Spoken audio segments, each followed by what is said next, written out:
The blind date was empty, until little twin girls walked in and said, "My daddy's sorry he's late." I tapped my fingers against the table for what felt like the 100th time, staring at the empty chair across from me. The restaurant hummed with conversation, but my corner felt eerily silent, the kind of quiet that makes every tick of the clock sound louder than it should.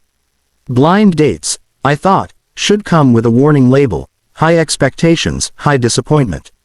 Tonight, apparently, I was experiencing the latter. Just as I was debating whether to leave, a small, hesitant voice interrupted my sulking.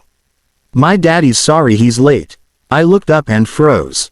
Two little girls, identical curls bouncing around their shoulders, smiled at me as if I were a long-lost friend. Their hands were clasped together, fingers intertwined in a nervous little braid of courage. Your daddy?" I asked, more confused than anything. "Yeah," one said eagerly. "He told us to wait for you." Before I could process, they tugged at my sleeve and led me through the restaurant to a table near the window. Sitting there, fidgeting with a nearly empty coffee cup and a crumpled notebook, was a man with kind eyes and an apologetic grin. Sorry," he stammered, standing quickly. "Traffic. Work. I know I'm late." I laughed softly, shaking my head, still taken aback by the unexpected turn of events. The twins had already climbed into the chairs beside him, chatting non-stop about superheroes, dinosaurs, and what they believed grown-ups should talk about.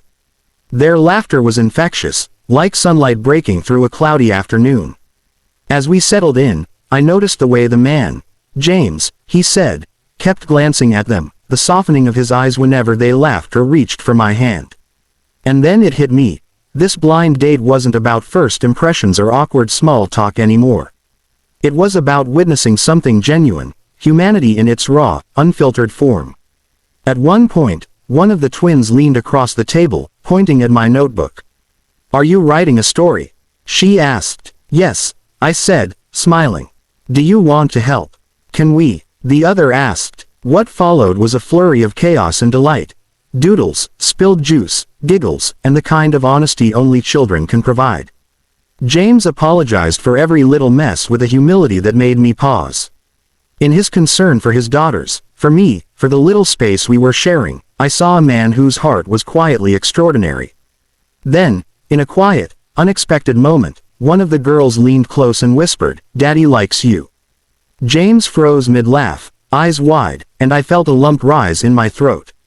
It wasn't a romantic revelation in the usual sense. It was simpler, purer. This tiny human had seen something worth noticing and had voiced it without hesitation. By the time dessert arrived, the restaurant had faded into background noise. The twins were sprawled across the bench, James laughing freely, and I realized something profound. The empty seat I had worried about for so long wasn't empty at all. It had been full all along, just in a way I hadn't expected. The twins yawned, curling against their daddy, and for the first time that evening, the notion of a blind date felt irrelevant. There was only this moment. Messy, chaotic, imperfect, and completely alive.